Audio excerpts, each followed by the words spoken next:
Have you ever noticed the difference between holding something carefully and pushing it away entirely?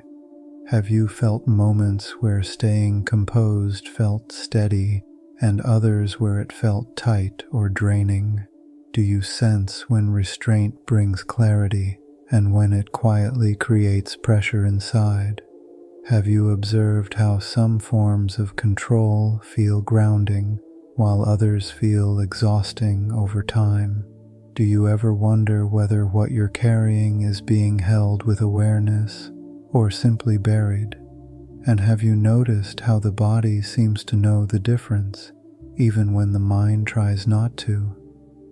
Containment and suppression can look similar from the outside, but they feel very different on the inside.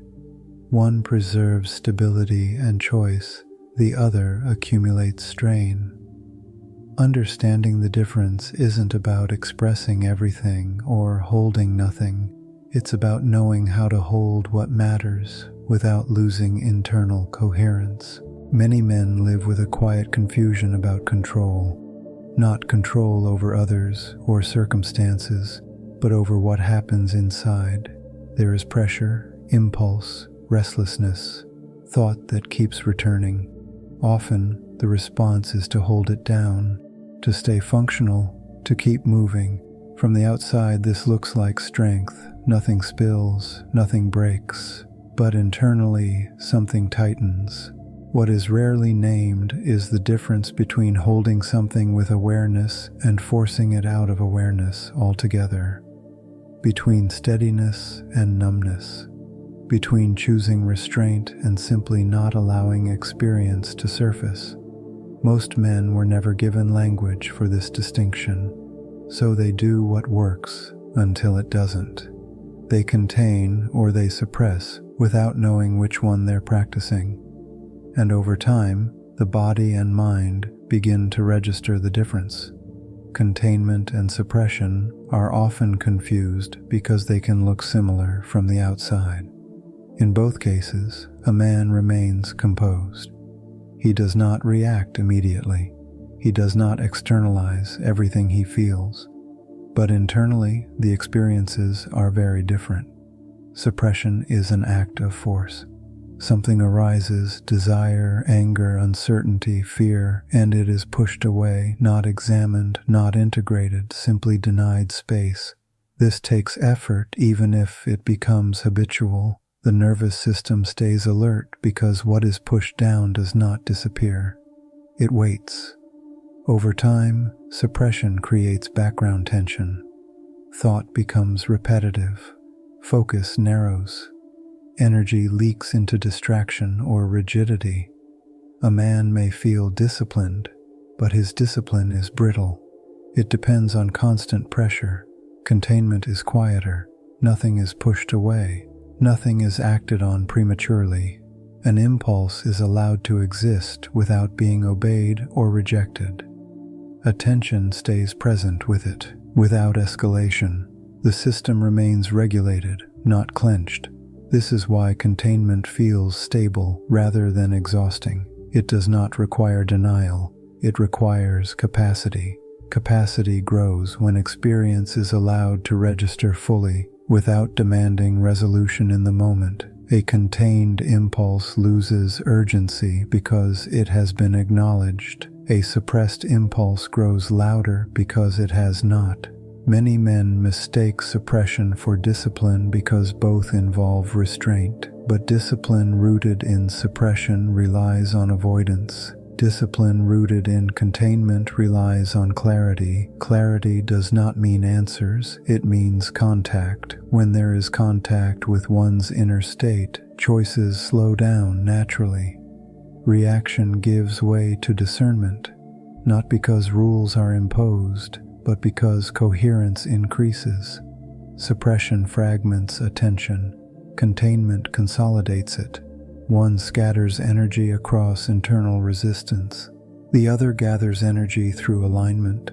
This difference explains why some men appear controlled yet feel constantly on edge, while others move with fewer visible constraints but greater inner order. The distinction is not temperament, it is the relationship they have with what arises inside. Over time, the way a man handles his inner life shapes his identity more than any outward achievement. Suppression slowly teaches the mind that certain experiences are unsafe to feel. Containment teaches that experience can be held without collapse.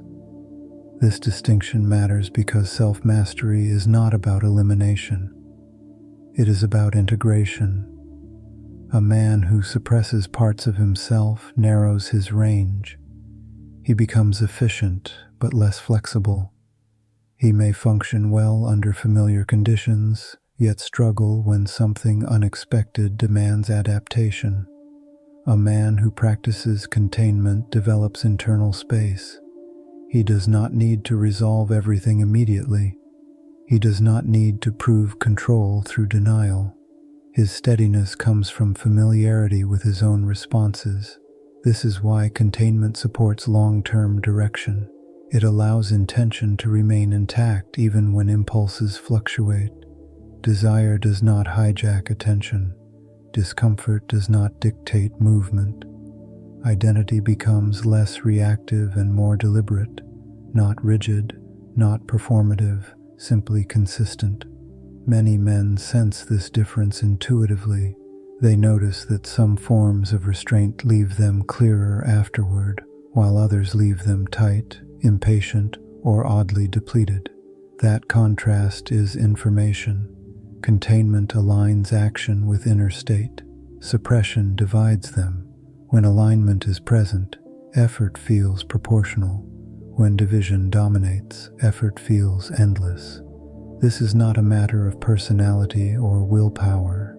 It is a matter of relationship to thought, sensation, and impulse. And that relationship quietly determines whether discipline becomes sustainable or whether it eventually turns against the man trying to uphold it. There is a kind of strength that does not rely on pushing anything away. It does not rush to resolve. It does not demand immediate certainty. It allows pressure to exist without becoming pressure-driven. It allows desire to pass through awareness without becoming command.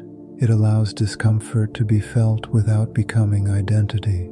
This strength is rarely visible. It does not announce itself, but it leaves a distinct internal signature, a sense of space where urgency used to be, a sense of direction where reaction once dominated. When a man learns the difference between containment and suppression, he stops mistaking tension for control, and what remains is not softness, but a quieter, more reliable form of authority, one that holds rather than resists what arises,